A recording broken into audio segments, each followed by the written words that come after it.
What up and welcome to the Beneath the Dirt podcast. I'm your host, Bone. Thank you for tuning in. We are at episode 70 of the podcast. Not much news this week. Another relatively slow news week, but we got a ton of new music. People bringing up why Lyte isn't on Psychopathic. I think it's pretty self-explanatory. I kind of touched on it with the Ouija Mac video a couple weeks back. Twiztid's hitting the road for the 420 tour. But let's get into some new music right off the bat. We got brand new Jarren Benton. He dropped his new single, Holy Water, this past Friday.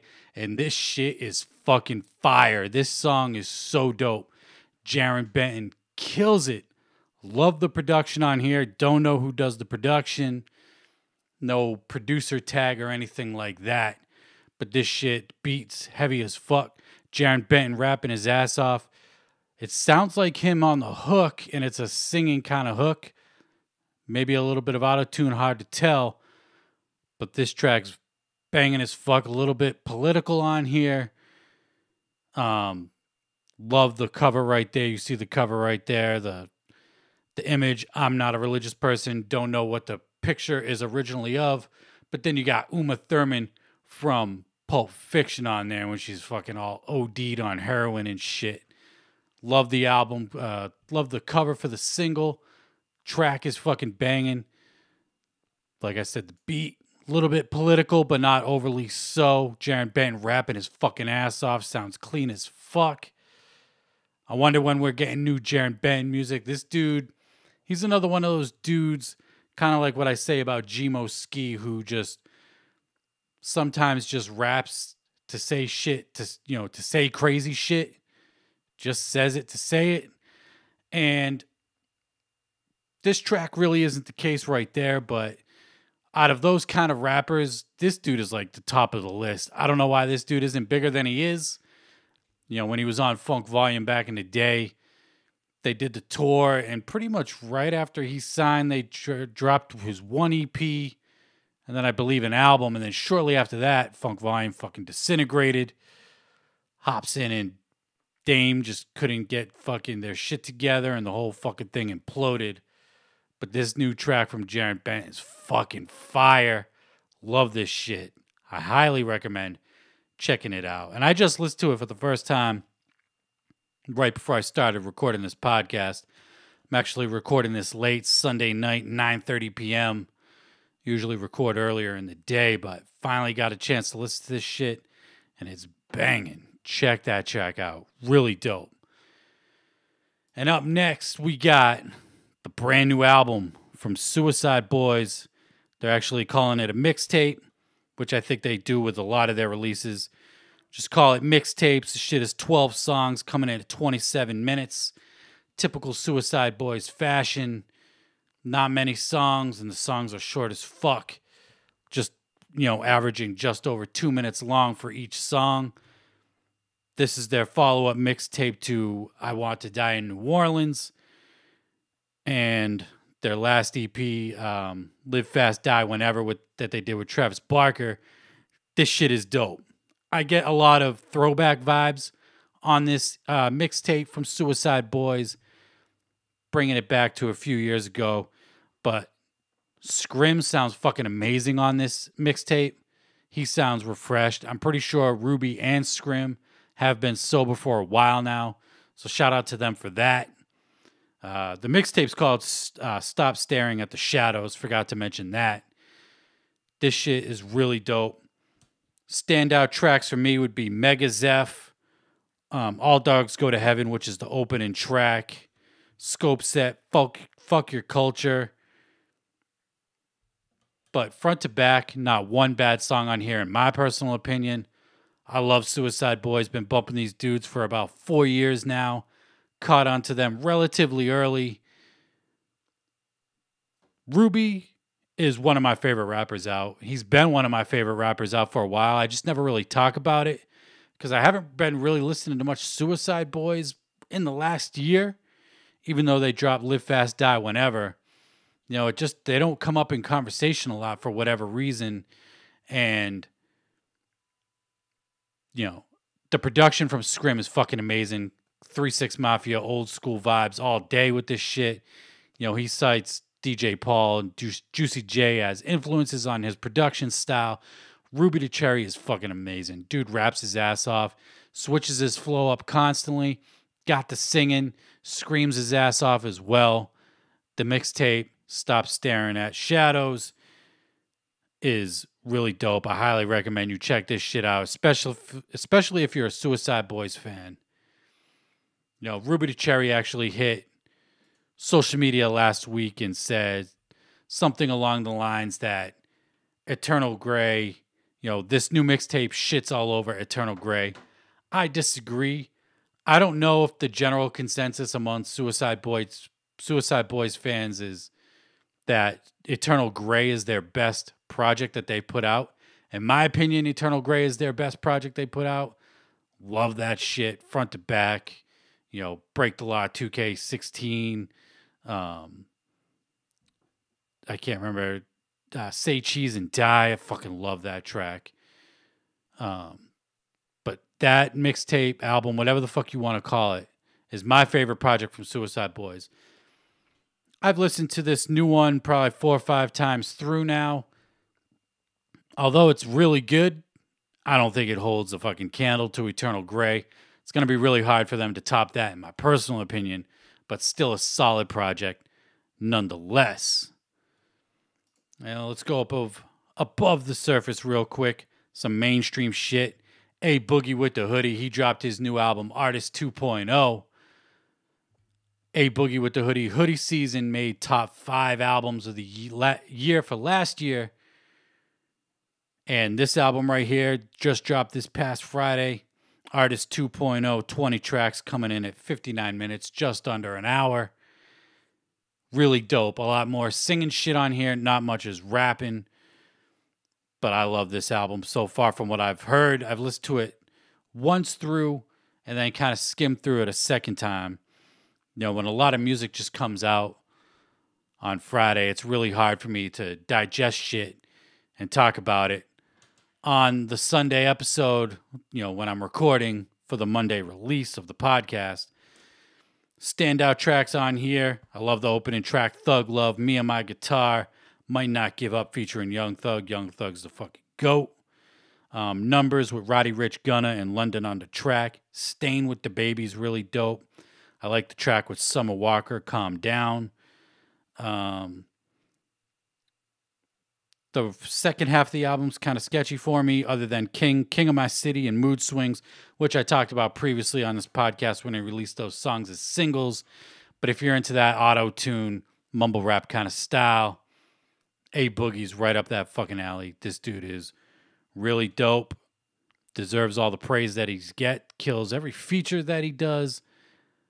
Big Boogie fan since he put out Hoodie Season. And this new album is a great follow-up to that last album. This will definitely be a top 20 album of the year contender, in my opinion.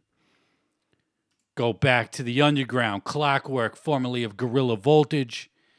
He dropped a new track with his new group. The new group is called Them Chains. The song is called Want None. And I've listened to this song probably 60 fucking times this week. I absolutely love this song. This is my favorite song out right now. I don't know who the other dude is in the group. Don't know his name. I've tried looking it up on social media. No name or mention of what dude's name is. I don't even know if Clockwork is still going by Clockwork. They should update their bio for the Them Chains profiles and specify who the fuck is in the group and what their names are. But this track right here, slow track. You know, Clockwork's doing his rapping, almost kind of harmonizing some Bone Thug, Busy Bone-esque kind of vibes on this track. The other dude straight up singing, catchy ass chorus. I put this song on, I just put it on repeat. You know, I drive to work, I'll just listen to it nonstop on repeat the entire drive to fucking work. I absolutely love this track. Again, my favorite track out right now. Love this track. Them Chains. I'm definitely looking forward to new singles. Clockwork has already dropped a few singles on his own. Now this with his new group. I would like to see him focus on this new group because this song is better than anything he's put out solo. Even though his solo shit's been pretty good, they need to be more consistent. You know, it's a big fucking thing in the underground. Dudes not staying consistently releasing music, especially if you're trying to establish a name for yourself. You got to be consistent. You got to be consistently good. That's the fucking key factor. And steady releasing music somewhat on a regular basis, maybe a track a month at the minimum. I would like to see from these guys because this song is fucking just so good. This song is just so good. Really good. I highly recommend checking this out. And I wouldn't even compare it to Gorilla Voltage because it's just a completely different style. At least this song is right here. You know, Mr. Gray, when they had their little falling out on the Gorilla Voltage Facebook page a few months back, he was saying that Clockwork left the group to go mainstream. And I was laughing at that shit like, fuck's this dude talking about? But this song right here, more of a mainstreamish kind of sound, a little bit. There's no cussing on the track. Really catchy, like I said. It's a very short track. I think it's like just coming over 2 minutes. You know, definitely under 3 minutes from what I remember. But fuck, man. Can't compare it to Gorilla Voltage at all. Just completely different sounds, different styles. Love this track. I'll praise it all fucking day. It's been on pretty much nonstop repeat all fucking week. Staying in the underground, we got new Vinnie Paz. He finally dropped his new album, As Above, So Below. 18 songs coming in at 59 minutes, just under an hour. Now, I haven't really got a chance to dive into this. I kind of half listened to it once through and then skimmed and then listened to it again earlier today about halfway through. Vinnie Paz is one of those dudes in the underground that just stays consistent, always gets the fucking ill-ass production. You know, he's got dudes like C. Lance producing his shit, Stu Bangers. Those dudes bring the fucking heat with the production every single time. I need to get a hard copy of this so I know the production credits on here. But from what I've heard, kind of half listening to it because I haven't really dived deep into it. I've been really heavy into that A Boogie. Been listening to that Them Chains track a lot and the Suicide Boys. So haven't got much into this. He's got Block McCloud on here. Block McCloud is the shit. He now resides Worcester, Mass, my hometown. Block McCloud kills his features. I'm a fan of his.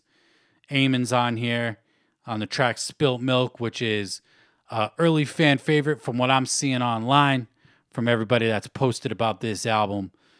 And it's definitely one of the strongest tracks that probably he's ever done, in my opinion. But Vinnie Paz, again, stays consistent in the underground. I recommend checking him out. Season of the Assassin, God of the Serengeti, Cornerstone of the Corner Store, his first 3 albums. Dude went back to back, 3 times with those albums, especially the first 2. I fucking love those albums. So good. He's got clips on the first album as features, and goddamn, they fucking kill that shit. Vinnie Paz is that fucking dude. And then we got Griselda. Griselda's Conway the Machine. He just dropped 4 new tracks. 2 he just dropped today. 2 he dropped earlier this week. We got Sign Language, produced by Derringer. You got the Yikes Freestyle, Hot Freestyle, and the Fredo Joint, produced by Gray Matter. These 4 tracks right here, I fuck with all 4 of these tracks. Again, Griselda is one of those groups, labels, whatever the fuck, that stay consistent. And these dudes got a show coming up this week in Boston. I'll be at the Thursday show in Boston. Griselda's What Would Sheen Gun Do tour. Fucking hype. Looking forward to that. I didn't think it was for another 2 weeks. And then I started seeing them post about it up on social media, saying that the first tour stop was tonight or last night. I can't remember what it was. But I'm hyped as fuck for that show. this Thursday. So if you're there, come say what up. But to get to these tracks, the two standout tracks for me is the Hot Freestyle, which is a freestyle over Young Thug's track of the same name. Hot. I fucking love that beat. It's one of my favorite beats from last year that, was put out there. Love that shit. And probably Sign Language produced by Derringer. Derringer and Griselda are just like, they just mesh so fucking well. He produced the whole What Would Sheen Gun Do album with Beat Butcher. Amazing production, no samples on there. These 4 tracks, Conway's that fucking dude, and I can't wait to see these dudes live in Boston. Conway, Benny, Westside Gun, gonna be dope. Glad I'm finally getting to see these dudes live, and I'm glad I'm getting to see them live before they start doing bigger venues as well, because I think these dudes are gonna blow up, even though they're fucking street music, grimy as fuck, not for the radio. I think these dudes are going to blow up. I think that real rap shit is coming back. These dudes hold it down. Royce is getting ready to drop his album. He's heavy on his press run, doing a lot of shit. M just dropped his album. Say what you want about M, but he be rapping his ass off. There are some pretty dope tracks on his last album. But yeah, I think that real rap shit is slowly but surely making its way back into being more fucking relevant to the masses. Because to the underground, we all know that real rap shit is what it is. Right here, we got a new announcement, no release date, no new music was actually dropped, but Scum and Insane Poetry of Lyrical Snuff Productions and their group Make My Motherfucking Day, Triple MFD. They got a new album dropping called Deadly Drug. Like I said, no release date, but these dudes, they be dropping more Triple MFD albums than they be dropping solo albums. Pretty dope. I fuck with Insane Poetry heavy. Insane Poetry is one of the illest in the wicked shit underground. I want him to drop a new album soon. Scum, not a huge fan, but when he's with Insane Poetry, I could, it's more tolerable. But the artwork is fucking dope. LSP just dropped Classes EP last week, which is the first part leading up to an album. I wonder if they're going to do the same thing with Triple MFD. I know Smalls 1 is coming soon. I've been waiting for that Smalls 1 album. Just going to have to wait and see. Now, Boondocks, Buckshot of the Underground Avengers, they just recently put out a mystery box where, spoiler alert, if you don't want to hear it, fast forward a minute or two, but you got a fresh-ass hoodie with the mob-style logo, half face, and then the other half of the face is the Boondocks, face paint, face, and it came with a new album. Let me look it up real quick. But it came with a new album. It was a cassette tape packaged like a Transformers package, which was pretty dope. Buckshot really knows what the fuck he's doing with his merchandise, his hoodies, jerseys, CDs, cassettes, all that shit. And it always has different covers, different variations. This dude really knows how to make the fucking collectors go nuts. The name of the EP, it's actually EP because it's only like 8 songs. From what I remember, it's called Paradigm Shift. Just dropped. The shit looked dope as fuck. I should have got a graphic for that up here, but I didn't do it. But they also announced Contact is dropping February 28th, which is just under 2 weeks now. So not this upcoming Friday, but next Friday, Contact will be dropping. No idea if it's an album, a single. If I had to put money on it, I'd say it's probably an album, mixtape of some sorts. These dudes stay putting out music. They just put out a new Underground Avengers album last year with, Dark Matter is called, with that UGA mystery box.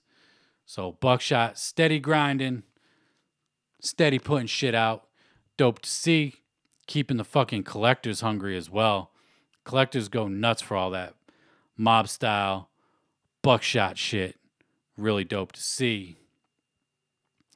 And that's pretty much it for new music this week. A lot of new music dropped. A lot of fresh shit. I recommend that uicideBoys highly. Boogie With Da Hoodie if you're into that fucking more of a mainstream auto-tune singing kind of sound. That new Jarren Benton single is fucking fire. I only listened to it 2-3 times through before I started this podcast. I actually delayed recording so I could listen to it a couple more times because that shit was just so good. And then Clockwork's new group, Them Chains, fucking fire. My favorite song right now. More of a mainstream kind of feel to it, but that shit is fucking fire. So good. And then we got, you see the graphic right here. Twiztid 420 tour. Twiztid announced they're hitting the road this April for their annual 420 tour that they do. They got special guests up on this tour. Slain is actually going to be on this tour, which is really dope. It might make me want to go check this out. 2 reasons. Both the Hartford and Providence show are on Saturday nights, so that's a big plus. And I haven't seen Slain live in a minute. I would like to see him live. His last album that he put out was fucking amazing. But he'll be on the road from April 4th to April 12th. ABK will be hitting the road with Twiztid from April 18th to May 2nd, so pretty much from halfway to the end of the tour. And then A&B will be on all the U.S. dates of this tour. There are a few Canadian dates. It's called the Hynamic Duo Tour. The 420, you see Batman and Robin right there getting fucking high. Twiztid hitting the road. They got the VIPs, of course. You know, they're probably going to be doing all the classic, Hydro, Bags, Everybody Get High, all their classic stoner tracks that they've put out. I was just talking last week about how Twiztid and ICP, I don't get hyped anymore, or as much. I do get hyped when I do see them, but it's just, when you see it 30 some odd times, whatever the case may be, it gets kind of, I don't want to say old, but you just know what to expect. Still good times, but because Slain will be on the local shows, the New England shows, I might actually check this tour out. Slain is that fucking dude. I kind of wish ABK was doing the full tour. I'd like to see ABK do a solo set. Haven't seen a solo ABK set in shit, I don't even know how long. From what I remember, he doesn't really hit the East Coast that much. A&B, I saw them last year with A La Zuli Lou. Those dudes are the shit. So A&B will be dope to see live. Slain will be fucking fresh to see live. So I might hit this tour up. If I do, I'll let you know. They're hitting Hartford in Connecticut, and Providence in Rhode Island. So if I do hit it, I'll let you know what show I'll be at, just in case if we run into each other or what have you. And then other than that, I'm trying to think. Actually, right before I hopped on to record this podcast, speaking of A&B, Young Wicked just posted a clip up on his Instagram story previewing a new track produced by Scatterbrains. He's going to be dropping another single soon. Fucking hype for that. I hope we get 1 or 2 more singles from that EP he's working on with Scatterbrains, and then we get that EP that he's going to drop. Been needing that fucking new Young Wicked for a minute now. Yeah, we definitely need a new Young Wicked. I'm trying to think of other shit. Shaggy Show dropped another episode this week. Him and Keegan, they dropped.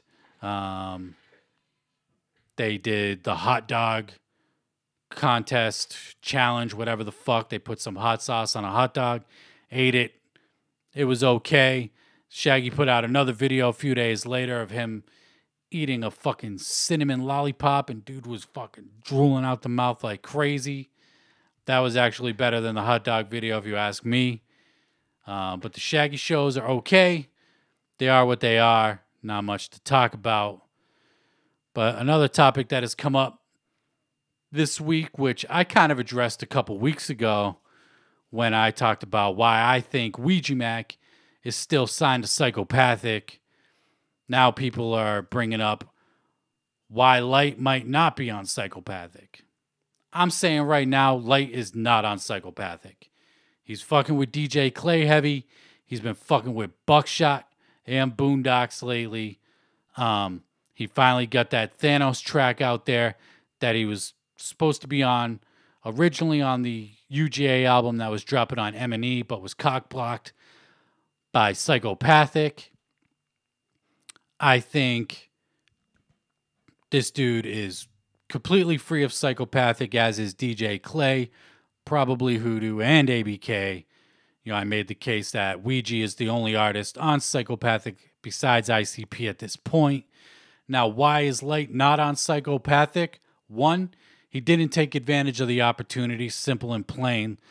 Much like, unlike Ouija Mac, who took full fucking advantage, hit on as many Psychopathic tours as he possibly could, released mixtapes on his own merch drops consistently, dropping music videos all the fucking time. I already talked about this a few episodes back, so go to that. Lyte has not been consistent. Dropped an EP 4 fucking years ago, something like that. Inconsistency is not going to get you anywhere. Still no pre-orders for his album. Broke but still shining. No fucking single from the album. Inconsistency is not the way to do it. You got to be consistent, and you got to be consistently putting out dope shit too. Just because you're putting out music all the time doesn't mean that you're going to pop or whatever, or what may have you, whatever. His inconsistency, him not force-feeding himself to the juggalos like Ouija did, putting out music videos on his own, releasing his own music videos, just music in general, merch, what have you. Dude dropped his EP, went on a tour with ICP on the Great Malenko tour, I believe it was, and then just kind of fell off the fucking map. Let's be real. And another reason why he's probably not on Psychopathic is his style of music is not juggalo music. Dude is more of a chopper rapper, fast flows. I'm not a fan of his voice. I can't listen to him just because his fucking voice sends shrills through my fucking brain. But I know people do like him. Some people like him better than Ouija Mac. But I could see why Ouija Mac has more of appeal to juggalos than Lyte does. Lyte's more of a pure, not really pure hip-hop, but more of just a straight hip-hop artist, if you will. So him being inconsistent, just in general, not releasing music, merch, not fully taking advantage of being on Psychopathic. ICP said it before. We'll put you on. We'll put an album out by you, for you. But from there, it's on you, what you do with it. And nobody, I can make the case that ABK has done shit. ABK stays doing shows, releasing shit. He just did a Valentine's Day drop. I believe he's got some kind of 420 drop that he just announced. He dropped Tampon Juice last year, but he's been pretty inconsistent as well. Hoodoo, he dropped an album, 4 years ago as well. Haven't heard anything from him other than a single he dropped over a year ago, I believe, which is actually a pretty dope single. But you're not going to gain any traction by releasing one song a year, or no songs, no merch. So to me, it's pretty simple why Lyte is not on Psychopathic. I pretty much addressed it a couple episodes back on why I thought Ouija Mac was still on Psychopathic and how he took advantage of his record deal with Psychopathic, and why I think Psychopathic will be putting out his Wasteland album. And yeah, consistency is fucking key. And here I am dropping Monday, 8 a.m. every fucking Monday for you. Again, I feel like I put out a good product. Stay consistent, folks. If you're doing music, podcasting, whatever the fuck it is, steady dropping. get people into a fucking schedule, into a routine, and keep doing and do it good. Don't half-ass it. So that's gonna wrap it up for me this week. Check out that new Suicide Boys, Them Chains, Vinnie Paz, Conway's fucking fire as well. That Jarren Benton, the Twiztid 420 show. And I'm Rowan Bone of the Beneath the Dirt podcast. And until next time, I'm out. Peace.